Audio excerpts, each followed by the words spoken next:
Shaitanirrajim, Bismillahirrahmanirrahim, Assalamu alaikum, Ji Ayanu, Pakhair Agale, Ni Hao, Chunashumme, Washmale, Ohai Gunzaimas, Guten Morgen, Ola, Boyo, Privyet, Kaifahal, Halishuma Chatore, Ahlan Wasal, Marhaba, Buna, Mucho Gracias, Swabia, Bali Kareaya, Hoch Kalden and Aya Sayo, Huyamora, Chivato, Chihajot, Kalimera, Khairutan, and a very warm welcome to everybody who's tuned into PTV World and watching World this morning. Alongside my very well-learned colleague who happens to be Miss Haja Satti. I happen to be Shahzad Hasan Khan, and we hope and pray that everybody out there is doing wonderfully well and that you're ready to kickstart your day with us. But first things first, hello Haja, Assalamu alaikum. How are you feeling today? Walaikum assalam. Thank you so much, Juma Mubarak to you and everyone who is out there. And Shahzad, it is said about the mountains that they can humble you in your proudest moment, and through your fear they can instill courage inside you. And this is the very transcendent sort of a relationship that a human enjoys with the mountain, because we've seen that how mountains can make you feel a nothingness of the man, that how man is a nothing and mountain is such an infinite being, yet they're all subdued to Almighty God present, who is always eternal and present, and if infinite I would like to call it. But why are we discussing mountains and why are we discussing a human's relationship with the mountains? I think we will give you a hint shortly afterward, but I think Shahzad has something to add. I'm just going to answer the question that you asked, and that is that, ladies and gentlemen, this time around we do get a lot of tourists, coming to Pakistan, because we have, 8,000 peaks over here. We have peaks as high as 5,000 as well, maybe Kashabram 1, Kashabram 2, Nanga Parbat, so for all of these places, ladies and gentlemen, Broad Peak, yes, we get a lot of tourists. But imagine that you do get tourists, but the tourists, if they do not get enough literature or somebody who can actually guide them, it's really a risky job. So imagine that we've been joined by somebody who has been visiting Pakistan since 1989. He was originally born in Netherlands. He lives in Denmark as of now. He's written a handbook for all of those people who are out there, and maybe any nitty-gritty, maybe any detail of it, from the symbols to the flora to the fauna to the wildlife, so what routes we really need to take. Ladies and gentlemen, the book's over here with me. They're trekking in the Karakoram, and the author is with me as well. I'm lucky enough that I'll be introducing him, ladies and gentlemen.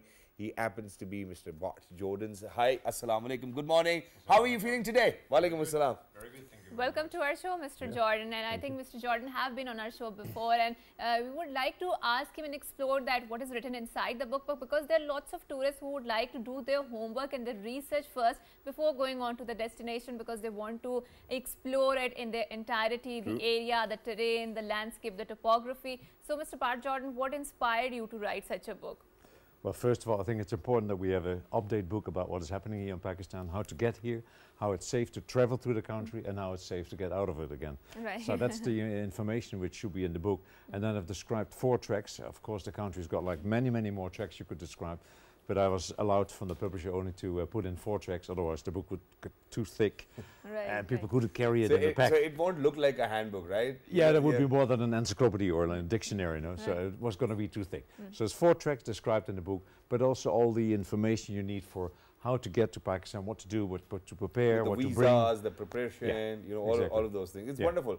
So let's get into it as well. Why in the first place you thought of writing an advanced literature on these 4 tracks that we're talking about over here, when there was enough literature already available? There was some, but it was just getting a bit outdated. Okay. And that's why you sometimes have, as a guidebook, you get always new guidebooks. Yeah. So maybe, well, let's say 3-4 years' time, it needs a new edition.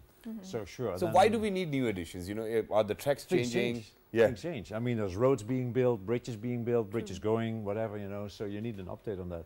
Wow, that's wonderful. So thank you so much. First things first, when I opened the book, I was really impressed by the skill that you've actually kind of made sure people will be able to read. Now imagine that there are symbols used in route maps as well. I never knew that there were symbols. I knew because, I'm a rider myself, I ride heavy bikes, sports bikes, So we have a sign language and we kind of communicate like that. So I came, this is for the very first time in my 37 years of life that I came to know that there's so many symbols for people who go into trekking.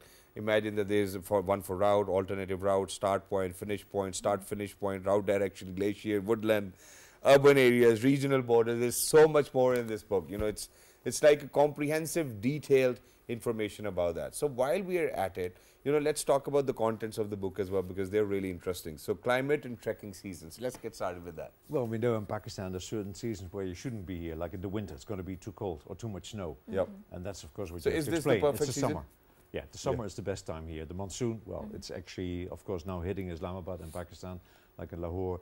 But in the mountains, the monsoon is not that powerful that it can reach the Karakoram. That's the idea. So therefore, there's normally good weather in the Karakoram in the summer. So which months would you prefer and recommend? Because we go out in 47 different countries. If somebody's watching us for the very first time, let's give them There are that. 4 summer months are the best. But of course, June and July is very hot. Okay. It's really hot. Yeah. And now let's explore, because in South Asian region we have Karakoram, we have Karakoram, and we have the very high mountains. So it's not Pakistan, it's also Nepal, Bhutan. So out of all these regions, you've been to a lot of countries. So which, as a mountaineer and as a guide, which particular part of the South Asia would you recommend going for the trekking or the mountaineering? The most adventurous, the most hardest is Pakistan. Okay. And can If you want to explain have why? it softer and more luxury, you go to Nepal. Nepal, yeah. Okay. And can you explain why Pakistan is like a favorite destination for trekking here? Because it's not as busy, Right. and you're looking at enormous rugged peaks. Right. So there's more than 5,000 peaks, sorry, more than 5 peaks than 8,000 meters, Yep. but there's more than 50 peaks of 7,000 meters. So you're non-stop looking with your head up. I mean, it's amazing. It's so impressive. It is, which is why, let's even discuss that, how difficult or easy it is for people to kind of get to Pakistan, the visas, the permissions. Is it really a getting simple better. process? It's getting better. It's still, you need patience. You need 2-3 hours back home on your computer to get the visa done. Okay. And then the next step is you need patience before you get the visa. Okay. So, I mean, How if patient I do you need a really need to Nepali be? visa, 10 I days? go on my bike in Copenhagen. 20 minutes later, I got a Nepali visa. Okay. No, Pakistani visa will take 6, 7, 8 weeks. And that's also because if you go restricted area, Yeah. that means you're into an area which the army also have to give an okay. So that's Okay. why it takes a long time. So you really need to plan 2 months ahead. Oh, yeah. If you are to come Yeah. down to Yeah, Pakistan yeah, as well. sure. And in addition to this, because you spoke about Nepal, where how it's more luxurious. You will have places to live. You will have warm water. You will have Wi-Fi and whatnot. shower, booth. How are the Coffee accommodations over here Yeah. in Pakistan? Is it just a Well, tent? in the cities where you start, that's Yep. okay. But Yep. after that, you're sleeping in a tent. Yeah. And there's no Wi-Fi, for example. Yeah. And there's no hot shower. You might get a bucket of some hot water, and that's it. That's it But done. that's fine. Some people like that adventure. Yeah.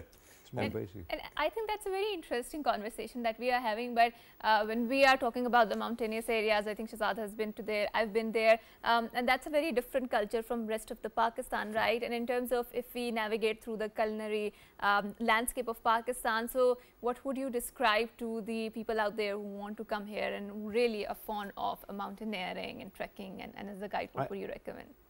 I think it's very simple. It's real trekking here. In a sense, sorry, I could make a long sentence. Yeah. No, I think it's real trekking here. Because, as you say, you're simple, intense, it's tough. One thing as well, like the going here in Pakistan, you're going on trails where there's many big and small stones, and they're fixed or not fixed. You fall or you don't fall. Yeah. You non-stop have to concentrate. Where in Nepal, you go, oh, beautiful view, and then, oh, look again. No, here, non-stop concentrating. And no shade. The sun is really hard. You can see it. I'm really brown again from Yeah, miles straight. I mean, you just look like Pakistanis anyways now. Which brings us to, which brings us to the high altitude problems as well, because we've heard of a lot of emergencies on television where how, Sure. the guides weren't Rescues. around those people, the oxygen cylinders were finished and people will need that as well. So what other high altitude problems do people face over here, if they're summiting probably all the peaks? Yeah, but an altitude problem is just simply due to if you go too fast. And of course, we make a program that you don't go too fast. Okay. And there's something typical here with Karakoram in general in Pakistan. The trail is not going so steep, so you have time to acclimatize. If you go in Nepal, it's going much faster up and down. Okay. So in a sense, you can be less, how to call it? And we're sharing your pictures as well. Now Can we're you take looking us at through? Pakistan. Come on, Yeah, pictures, can you take us through these pictures of what's happening? This was lunch. This is me at Concordia with K2 in the background. And this is actually a picture of trekking in, not Pakistan, Bhutan. K2, yeah, the second highest mountain in the world. And this is where the book actually, the idea of me writing the book was that the royalty for it, Conceived, yeah. it's not a lot, but the royalty is going to a school in Ascola. Ascola is the last village on when you jeep from Skaru to Ascola, and then you start trekking. Wow. And do you have any personal stories? So like, why did you choose Ascola particularly for donation? Not really. Okay. I mean, it's gone through a trust fund in the UK, the Juniper Trust. Right. So they collect the money, and they are giving money to about 20-30 schools in the Himalayas, Yeah. Nepal and Pakistan. That's where they concentrate. So let's now, first of all, thank you so much for doing it for our children as well. Because, for every book that you guys are going to purchase, ladies and gentlemen, there will be a royalty paid to a school in Astola. And it will be doubled up by the publisher. Yes, and it will be doubled up by the publisher as well. So please make sure that you get the book. Where can they get the book from? Yeah, I've been trying to see if it's available here in Pakistan, but the bookshops here in Islamabad, for example, they've said it's so difficult to transfer the money. Yeah. So they're looking at some ways if it's possible to buy here in Islamabad. But the biggest market, of course, is in the UK or in Europe or the US. Or, And since Bart has actually kind of gifted it to the entire PTV, so if there's somebody who's actually in need of it, you can borrow it from us. That's what books are for as well. I'm not going to give it to you forever, but let's talk about the 4 treks that you've mentioned. Yeah. I think the first one starts with the Snow Lake, right? Correct. Yeah. Yeah. So please, let our viewers know about it. There's no pictures of it here on the screen just before. The Snow Lake trek is a trek which is on 2 times 60 kilometers glacier. Okay. So you walk slowly up your way 60 kilometers in about 7-8 days. Then you sleep at 5,100 meters and you go down again 60 kilometers the other way, finishing off in Hunza, Karimabad. Wow. So it's a pretty long trek. Is it that you're simple? sleeping a lot of nights on ice. Yeah. Is it that simple? It's that simple, yes. I think that's what the question was. 60 kilometers there, up, 60 kilometers down, you're walking. And how long does it take for you to summit that? It's the whole trek about 3 weeks. 3 weeks? Yeah, you should take your time. With 120 kilometers only? Yeah, but there's some hard work to be done. It's not just walking. Yeah. Right. And what sort of advice would you like to give for someone who is doing trekking for the very first time? So if someone wants to venture into it as an amateur person. Not Pakistan. Not Pakistan? Okay. Or an easy one in Pakistan. Yeah. Okay. Yeah, so my treks are tough in the book. Okay. Exactly. The next one is K2 trek, the famous one, of course, going to Right. the base of the second highest mountain. How in the long world. does it take to reach to the K2 14 base camp? days. Up and 14 down. days? Yeah. And where do we start walking from? You start with the jeep from Skaru, drive to Ascola, and then you start walking. That's it? Yeah. With all your luggage? Ah, sorry. no. We have mules and porters. No. Exactly. So because, I do get it in my family as well. One of my brother-in-law actually wanted to go to K2, Summit K2 rather. Okay. We had to stop him. We were like, okay, you haven't been to the mountains, all these years of your life as well. Probably he's 40 years old, alhamdulillah. He's like, no, I'm going to go. So we actually had to settle him down. We were like, okay, why don't you go to the K2 base camp first and then take it further ahead, right? Yeah, so K2 base camp, what challenges can people face? Right. But they can. Yeah. I would say, as I said earlier, with all the big boulders, you can fall over. You could easily trip or twist your ankle badly. I had it 2 years ago. The sun impact really can people give a heat stress or heat stroke. You have to be very careful with that. People can faint from the heat. Yep. And then unfortunately we have a lot of people with a bad stomach. Yeah. And this could happen in Islamabad. This could be on the flight with PIA. Sorry, it could be on the trek. We have a very good trained kitchen crew. Yeah. But we do have the people having troubles with All the right. stomach. And we can sort it out. If there's any medical emergency, do we have like a quick response team? I take a lot of medicine with me, of course, sure. I'm trained for wilderness first aid. Helicopter service, it's still not easy. So you're like one of those guys, who actually saves everybody in a movie, right? No, no. Where's Bart called Bart? Yeah, so Bart's there, looking after everybody else. I think it's I'm not there to save. I'm there to prevent. Exactly. So I want to be a step ahead of it. So it's observing the people what they're doing. Wow. That's more This adds more value to it. Wow. Thank you so much. That's the guide job. Yeah. Observing and then make the right decision. Yeah. So now we've done the K2 base camp. Let's move on towards the Nanga Parbat base camp. Yeah. There's one more track, number 3. That's the the Kondogoro pass. That's a beautiful pass. Yeah. If you cross that one from that pass, you can see 4 8,000 meter peaks. So that's of course a bonus if you do that. Wow. And then the last one is Nanga Parbat. That's only a little bit, a small description of 2 treks. There's 3 treks to Nanga Parbat. Right. I described 2, and the famous one is Fairy Meadows. Yes. Right. That's an easy one. You don't walk a lot. You got a pretty exciting jeep ride, as often in the karakoram. The jeep rides are like, wow. Yeah. you really need to appreciate the drivers we have, right? Oh, so yes, and imagine that we are driving Jeeps which actually belong to the era of 1970s Yes, and they do. 1980s. That's And they're still functional. But in addition to this, we've actually written quite well about, the flora and fauna and the wildlife that we get to see in the Karakorams as well. So why don't you put some light on that? It was also with help. It's not only me who wrote about the flora, fauna, and The wildlife. chakors and the golden eagle. No, so it's, but you have to read up about it. Yeah. It's not my, let's say, it's my own words, but it's also been what I've learned through the years. And would you like to relate some of the interesting anecdotes, some experiences that you came across? I'm pretty sure you must have a lot of memories here, what stands out when you talk about it? I like always that you're going to meet climbers. Right. So, I mean, we are trekkers, so we stop where the others start when they start climbing. And you meet so many climbers here, and those people, you can see it before, but especially when they come back, they're totally like a skeleton. They've been working up there at 8,000 meters for a long time. Yeah. So that's what I always like. That's for me always the good memories. Exactly. And one last thing, because we've had people over here. We've had Samina Beg over here, people who've actually submitted the peaks as well, and they say that there's a story of this lady who's dressed in white dress. So I don't know if how many people have seen that lady, but I've certainly heard those stories. Are those stories for real? Sounds spooky, not that I know. The spooky story we know is something like the Yeti, as they say in Nepal. Yes. So that's what I like to believe in. If it does exist, I don't know. No. I like to believe in it, so why not? Yes. We have to keep our the dreams, myths and the legends of Yeti, yes, I've heard a lot about it, but I really don't know if it's an existing thing or not. But thank you so much, Mr. Jordan, for coming here, for enlightening us about trekking in the Karakoram. And certainly it's the touristic season. People are flocking towards the mountainous areas, and not just the Pakistanis. I think all of the foreigners who are coming, who enjoy the rugged terrains, who are into the mountaineering, trekking, they're also, it's becoming their very fast favorite destination here. So make sure that you are well learned, and you do your research and homework before you going on the trekking. And I think for that you need this. This book is an amazing guide for that, and make sure that you have it in your pocket, right? Yeah. And with that, we are going on a short break, and after we come back, we have an interesting discussion lined up. There's another destination that we'll speak about, but after a short break, don't go anywhere, we'll be right back. On that destination, you will need a book, and that destination is a beautiful destination as well. After a short break.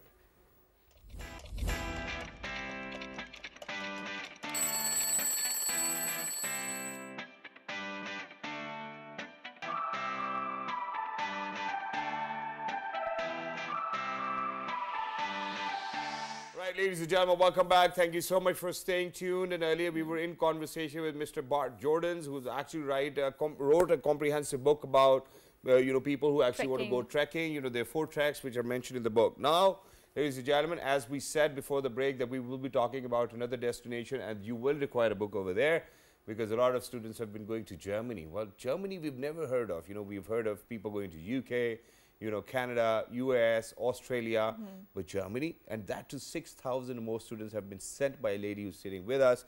We're very lucky that we have been joined by an entrepreneur who is actually going to speak about skill development, happens to be the CEO of Concept Connections as well.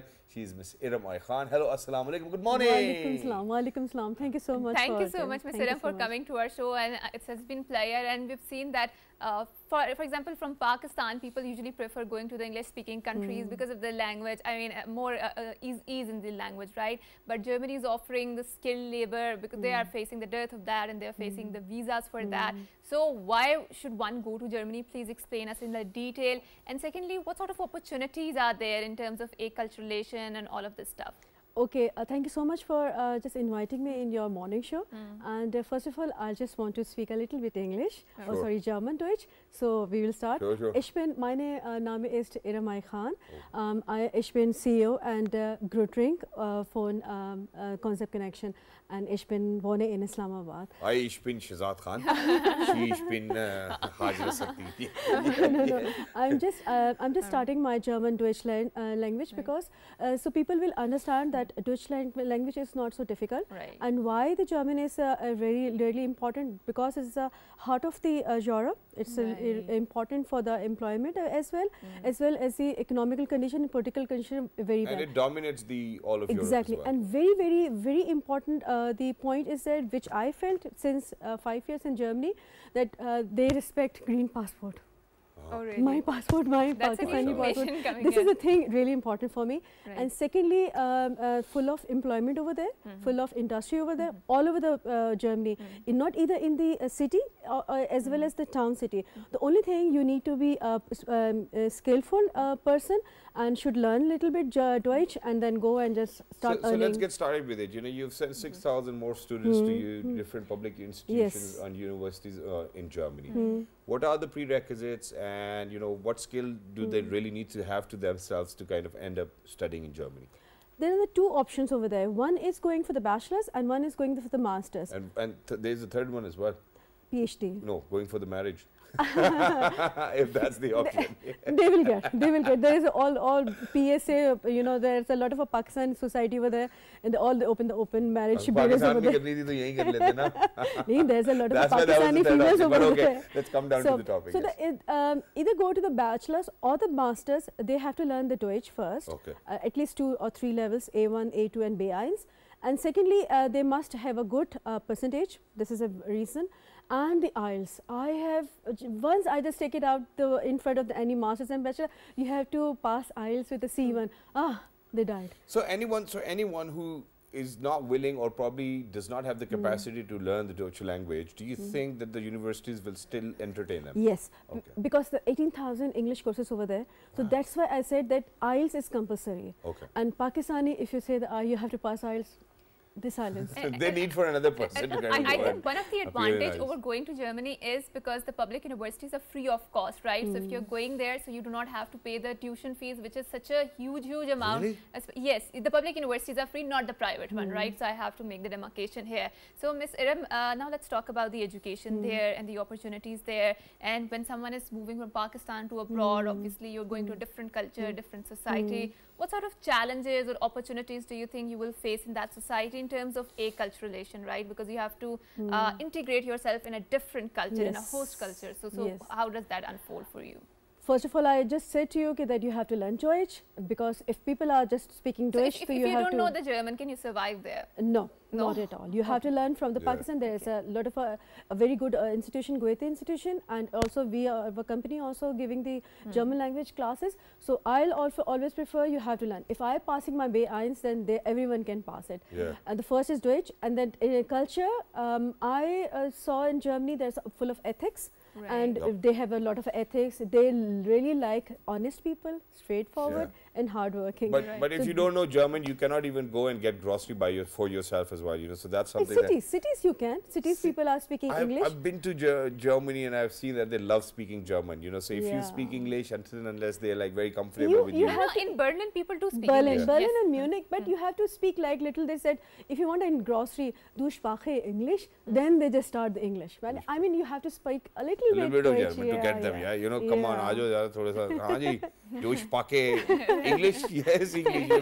Okay, that's great. Now, what about the students who's actually already left Pakistan and are studying in the universities over there? Was it the good grades that led them to those universities, or was it just mere luck, or do you think it was your company which actually made it easier for them? Luckily, since 15 years, I sent a lot of us, more than 6,000 students, and they have the 2 GPA, they have the 3 GPA, and they have the 4 GPA as well. GPA yes, in the public university. Why? They pass IELTS with a C1. Because the English medium program required the IELTS. But if a student is getting 2 GPA, you know, the popular narrative would be that the student's not a very bright student, so... Sometimes they are bright, but sometimes they just have a clashes with the professors and blah blah. They have just put all the energy in the projects, and this one they will never consider the GPA. But these are very superstars, and I saw. And I always thought is it a welfare state? So, for example, I mean, a lot of people go abroad in search of better opportunities, better living standard. No one can deny that, right? But when a state is a welfare state tendering to your needs, I mean, it's an added bonus to look out for that. So, in terms of that, where does the Germany stand? It's in the top one. I should be saying now it's a top destination to international students. Even I saw the American student. I asked them, why are you just here? Why you left America? Because it's still very expensive for their own people over there. Exactly. And they are just, one of the students got the, I'm not taking the name, it's only the Ilagan state, and it says, guess how much fees they have to pay in euros. Just guess. any number, any figure. For the university? Yeah. In Germany? Just, yeah, Germany. 0, I guess? No. For one semester?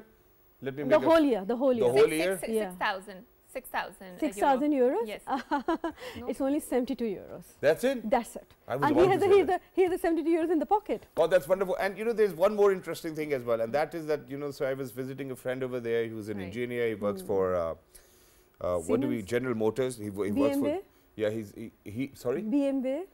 BMW. Something like that, probably. Okay. But he works for General Motors or Continental, sorry. Okay. And you know, so his newly born was only 8 months old, and while we were at home, there were 2 people who showed up at their door, and they were more concerned about their baby than him or his parent or the parents of the baby. And upon my asking or me inquiring about it, they said that they were here to plan for his education. I was like, but he's only 8 months old. Yeah, we have to enroll kids and whatnot.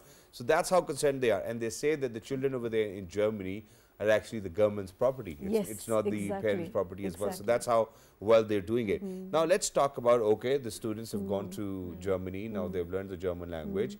Post-education or the post-grad, whatever you know, syllabus they were studying, do you think that they will get jobs? Do you think that they get visa? Of course. Okay. In German embassy, the most important is skilled.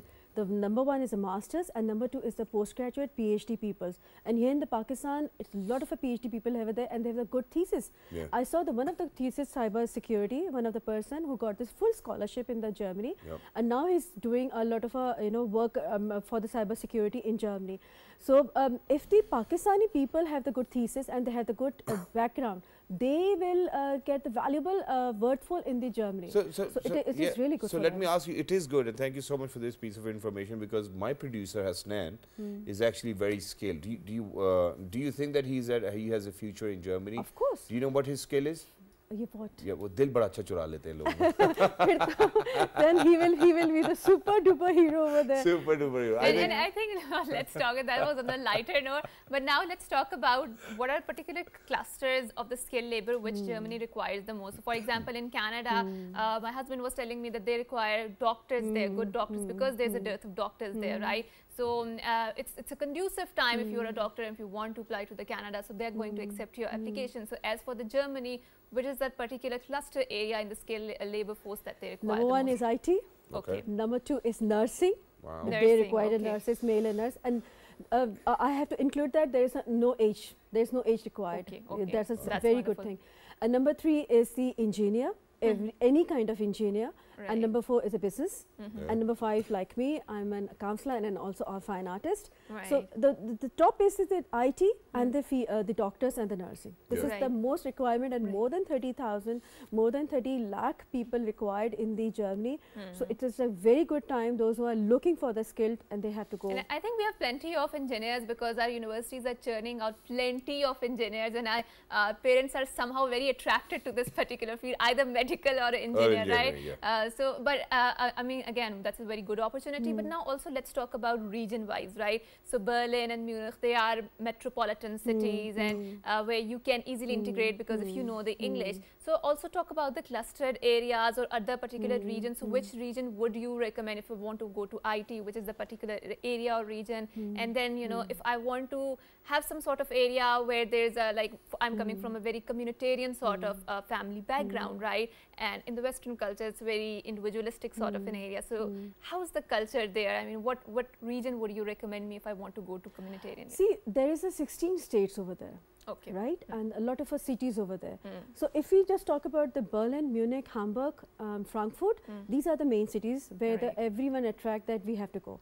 From the student level, this is not easy to, you know, they lived over there. They're very, very high raise, you know, they must be expensive, expensive for the accommodation and the dorms and everything. So if we go to the town cities, a lot of our town cities, you know, the big, one of the university size is 10 hectare. You know, this a hectare is a huge one. So it's a big hectare university. It is in the town cities, not in the you know, in the city one. So if any student go to the town cities, they have to be have the skills first, whatever the skills they have, and the second thing again they have to learn you know, Deutsch, and then they will settle down for any type of the sectors, and then they get the jobs and earning and everything. And they do, if they don't speak the German, so they just have a chup wali naukri, and they can still earning more than 2,000 euros. How do we say yes sir in German? Yes sir. Yeah. Yes sir. Yeah. So I Yes think for is people who are out there, you know, if you want to still make it to Germany, and you're not interested in learning German, you know, all you need to do is just say yeah, and you can still earn 2,000 euros as well. But for people out there, ladies and gentlemen, our humble effort was to kind of make sure that we bring to you, you know, those platforms with which you can actually make your life much more better.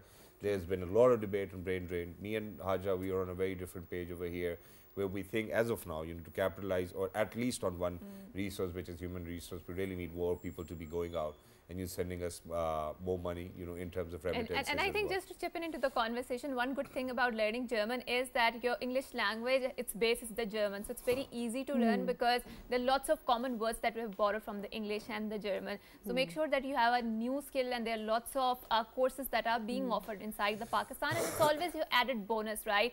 Whatever you learn is never going to get wasted, right? So with that, we are bidding you farewell. Until next time, it's a goodbye. Thank you so much, madam, for being with us. Lovely to be in conversation with you, and for everybody's out there, you know, Jummah Mubarak, remember us all in your prayers. And you know, right after this, ladies and gentlemen, one of our very senior anchor persons is ready for the news updates as well. He happens to be Mr. Fahim Ullah Jan. I love you, Pira, and until next time, look after yourselves.